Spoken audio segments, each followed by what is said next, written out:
In this week's contract admin tip, we're going to discuss the complicated topic of ELITT duties to cover, or DTCs, and how our Contract 2020 rewrite seeks to redefine this metric to provide the pilot group more scheduling flexibility and opportunities.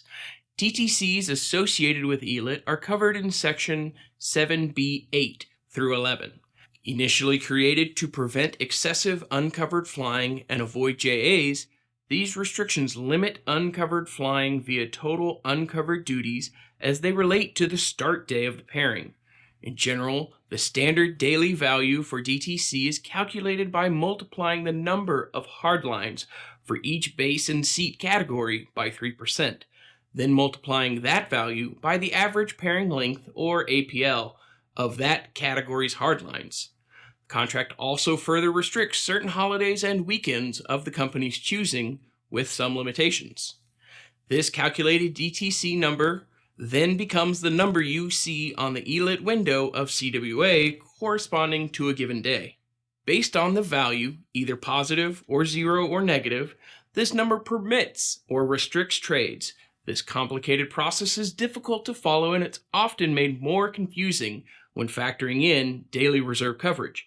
In particular, pilots are often confused as to why certain days are red, even though there is a corresponding high reserve coverage. Here, logic would dictate that if there are enough reserves to cover open flying, ELITT trades should be allowed.